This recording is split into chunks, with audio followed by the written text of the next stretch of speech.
लोगों, मालदारों की मालदारी देख कर तुम अल्लाह की नाशुक्री ना किया करो, इसलिए कि नबी पाक सल्लल्लाहु अलैहि वसल्लम ने इरशाद फरमाया कि जो अल्लाह ताला के दिए हुए थोड़े रिज़्क़ पर राज़ी हो जाएगा, अल्लाह ताला उसके थोड़े अमल पर राज़ी हो जाएगा। जिस तरह मौत इंसान को तलाश करती है, इससे कहीं ज़्यादा रिज़्क़ इंसान को तलाश करता है। लेकिन ज़रूरत है कि हम अल्लाह पे तवक्कुल किए रहें और हम कोशिशें करते रहें। अगरचे हम गार में चले जाएं, अल्लाह ताला हमारा रिज़्क़ वहाँ हम तक पहुँचा देगा। सोने ने लोहे से कहा, भाई पीटे तो हम दोनों ही जाते हैं, लेकिन तुम इतना चिल्लाते क्यों हो? तो लोहे ने कहा कि जब अपना अपने को पीटता है तो दर्द ज़्यादा होता है। यकीनन इंसान को जब अपने भाइयों और अपने दोस्तों की तरफ से, रिश्तेदारों की तरफ से जब कोई तकलीफ़ पहुंचती है ना, तो दर्द व कर्ब बहुत होता है। लोगों, अगर अपनी ज़िंदगी में कामयाबी चाहते हो तो दो बातें ज़रूरी है। सबसे पहले अपनी मंजिल का पता मालूम करो। अगर मंजिल मालूम हो गई तो उस मंजिल तक पहुंचने के लिए रास्ते की परवाह न करो, बल्कि कदम आगे बढ़ाते रहो। एक दिन ऐसा आएगा कि कामयाबी तुम्हारे कदम चूमेगी। लोगों, इज्जत बनाने में इंसान को काफ़ी अरसा तलक मेहनत की दरकार होती है, लेकिन इज्जत बर्बाद होने में ज़रा भी वक्त नहीं लगता।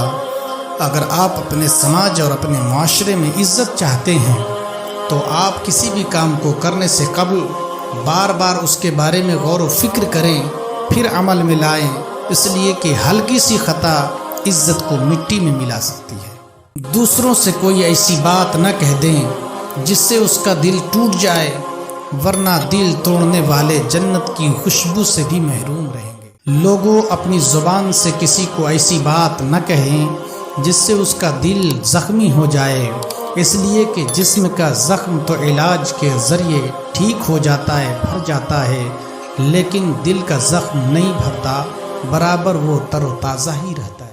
वो बरकतों, रहमतों और सआदत वाला महीना तशरीफ़ ला रहा है, जिसकी खबर सुनते ही मोमिनों के चेहरे खिल उठते हैं और आंखें रोशन हो जाती हैं और दिल खुशी से झूम उठते हैं। यानी रमज़ान मुबारक का महीना तशरीफ़ ला रहा है। हज़रत मौला अली करमल्लाहु ताला वजहुल करीम बयान फरमाते हैं कि अगर अल्लाह रब्बुल इज़्ज़त को मकसूद इस उम्मत को अज़ाब देना होता तो अल्लाह तबारक व ताला इस उम्मत को रोज़ा और कुल हुवल्लाह शरीफ अता न फरमाता। आकाए नबी रहमत सल्लल्लाहु ताला अलैहि वसल्लम इरशाद फरमाते हैं कि रोज़ादार को दो खुशियाँ हासिल होती हैं। एक खुशी जब वो रोज़ा इफ्तार करता है उस वक्त हासिल होती है, और दूसरी खुशी जब वो अपने रब से मुलाकात करेगा उस वक्त हासिल होगी। आकाए नबी रहमत सल्लल्लाहु ताला अलैहि वसल्लम इरशाद फरमाते हैं कि रोज़ादार को दो खुशियाँ हासिल होती हैं। एक खुशी जब वो रोज़ा इफ्तार करता है उस वक्त हासिल होती है, और दूसरी खुशी जब वो अपने रब से मुलाकात करेगा उस वक्त हासिल होगी। अल्लाह का एक नेक बंदा मस्जिद की तरफ आया। उसने देखा कि मस्जिद के अंदर दो लोग हैं, एक नमाजी नमाज़ पढ़ रहा है और दूसरा रोज़ादार है जो मस्जिद के गेट पर सो रहा है। और साथ ही देखा कि मस्जिद के बाहर शैतान इधर उधर घूम रहा, हैरान और परेशान है। तो उस अल्लाह के नेक बंदे ने पूछा कि तुम यहाँ हैरान और परेशान क्यों हो? तो उसने कहा कि मैं चाहता हूँ कि उस नमाजी की नमाज में खलल डालूं, लेकिन इस रोज़ादार के मुंह की बू मुझे ढकेल रही है। दुनिया के लोग भी अजब लोग हैं कि आपकी इज्जत और कद्र उसी वक्त करेंगे जब आपके पास मालो दौलत हो, आपके पास ताकत हो, अगरचे आप बद अखलाक हो, आपका व्यवहार अच्छा ना हो। वरना एक गरीब इंसान, उसका अखलाक अगरचे बहुत अच्छा हो, बहुत अच्छा व्यवहार हो, लेकिन लोग उसके अच्छे अखलाक को उसकी मजबूरी समझते हैं। मुनाफिकों की ये सिफत होती है कि वो सामने कुछ नहीं बोलते, पीठ पीछे बुराइयां करते हैं। ऐसे मुनाफिकों से तो वो कुत्ता बेहतर है जो सामने तो भौंकता है लेकिन पीठ पीछे नहीं भौंकता। नबी रहमत सल्लल्लाहु ताला अलैहि वसल्लम ने इरशाद फरमाया कि इब्तिदाई साल से आइंदा साल तक रमज़ान मुबारक के लिए जन्नत को सजाया जाता है। फिर जन्नत के पत्तों से एक हवा अर्श के नीचे हूर ईन पर चलती हैं وہ حوریں کہتی ہیں یا اللہ اپنے بندوں میں سے ہمارا نکاح ان کے ساتھ کر جن سے ہماری آنکھیں ٹھنڈی ہوں اور ہم سے ان کی آنکھیں ٹھنڈی ہوں۔ اے رمضان المبارک، تیری رحمتوں اور برکتوں کا کہنا کیا ہے۔ نبی رحمت صلی اللہ علیہ وسلم نے ارشاد فرمایا کہ جو شخص رمضان المبارک میں انتقال کر جائے تو وہ قبر کے سوال سے محفوظ رہتا ہے، اور اس رمضان المبارک کی برکت یہ ہے کہ جو اس رمضان میں نفل ادا کرے تو فرض کا ثواب ملتا ہے، اور جو ایک فرض ادا کرے اللہ رب العزت اسے 70 فرضوں کا ثواب عطا کرتا ہے۔ اللہ رب العالمین کی جتنی عبادتیں ہیں ان عبادتوں کی ادائیگی میں اجر ملے گا۔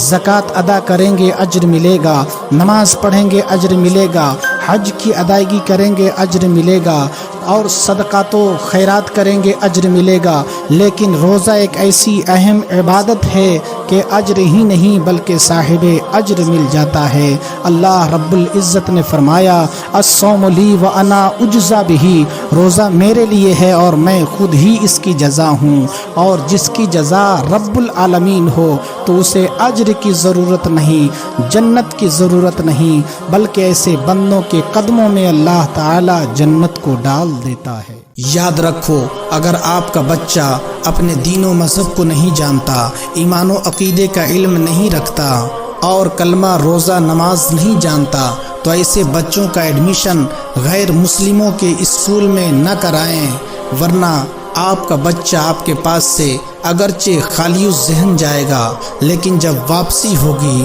تو وہ خالی ذہن نہیں ہوگا بلکہ دوسروں کے دین و مذہب اور ان کے رسم و رواج ساتھ لے کر آئے گا۔ ماں باپ نے اپنی بچی کو پالا پوسا، انہیں اچھی تعلیم و تربیت دی، انہیں جوان کیا، یہاں تک کہ کسی لڑکے سے رشتہ منسوب ہو گیا۔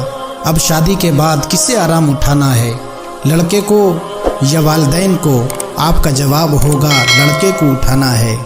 لیکن تعجب کی بات یہ ہے کہ اتنا سب کچھ کرنے کے بعد ڈیمانڈ کون کرتا ہے، لڑکا یا لڑکی کے گھر والے؟ آپ جواب دیں گے کہ ڈیمانڈ لڑکا کرتا ہے۔ دوستو، ایسے لوگ احسان فراموش اور چھوٹے بھکاری نہیں بلکہ بڑے بھکاری ہوتے ہیں۔ اچھے دوست کی پہچان یہ ہے کہ وہ خوشی اور غمی میں تمہارا ساتھ دیں، ورنہ ایسے دوست تو بہت ملیں گے جو اپنا مطلب اور مقصد پورا کرنے کے لیے تم سے دوستی تو کریں گے، لیکن جب ان کا مطلب پورا ہو جائے گا اور تم پر مصیبت آئے گی تو تمہیں تنہا چھوڑ کر چلے جائیں گے۔ کیا آپ کو معلوم ہے کہ یہ سورج جو اپنی روشنی سے پوری کائنات کو منور کرتا ہے، یہ سورج کس آسمان پر ہے؟ یہ سورج چوتھے آسمان پر ہے۔